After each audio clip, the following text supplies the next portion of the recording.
Rural నియోజకవర్గ పరిధిలోని 37వ division Ram Nagar నందు కొత్త కోటేశ్వరమ్మకి కూటమి ప్రభుత్వం నిర్మించిన నూతన గృహాన్ని టీడీపీ నాయకులు కోటమిరెడ్డి గిరిధర్ రెడ్డి మరియు నగర మాజీ మేయర్ నందిమండలం బాలుశ్రీతో కలిసి ప్రారంభించారు.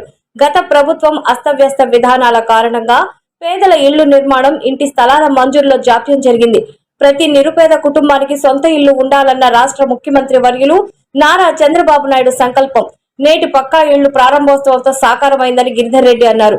అర్హులైన ప్రతి ఒక్కరికి దశల వారీగా పక్కా ఇళ్లు, ఇళ్ల స్థలాలు ఇవ్వాలన్నదే కూటమి ప్రభుత్వం యొక్క లక్ష్యమని తెలిపారు.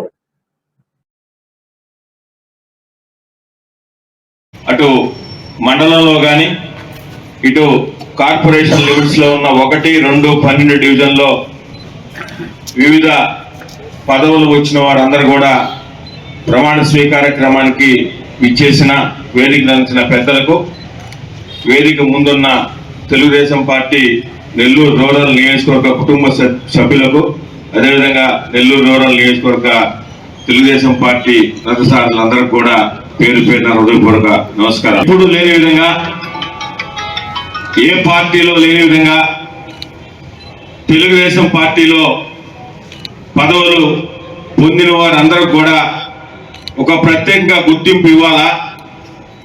కార్యకర్త అయినా, నాయకుడైనా, అది ఎమ్మెల్యే అయినా, మంత్రి అయినా అందరూ కూడా పార్టీలో కార్యకర్తతో సమానమే. కార్యకర్త అధినేత, అధినేత కార్యకర్త అనే సిద్ధాంతాన్ని యువగణం రథసారథి రాష్ట్ర మంత్రివర్యులు, భవిష్యత్ ఆంధ్రప్రదేశ్ ఆశాజ్యోతి యువనేత శ్రీ నారా లోకేష్ గారిని వచ్చిన ఆయన మనసులో నుంచి ఇచ్చిన ఆలోచనే ఈరోజు ఈ ప్రమాణ స్వీకారం కార్యక్రమాన్ని కూడా మీ అందరూ కూడా తెలియజేస్తున్నాం. అత్యంత భారీ మెజార్టీ ఇచ్చి నెల్లూరు రూరల్ నియోజకవర్గం ప్రజలు మాకు భిక్ష పెడితే ప్రత్యేకంగా మొన్నటి ఈ కార్యక్రమానికి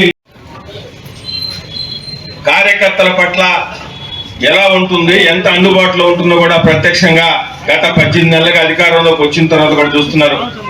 అది లక్ష్యాలకు కట్టుబడి ఉంటూ పార్టీ సభ్యునిగా క్రమశిక్షణతో, ప్రజాసేవ భావంతో, మనస వాచా కర్మణ నిరంతరం పాటుపడుతూ నిస్వార్థంగా అవినీతి అక్రమాలకు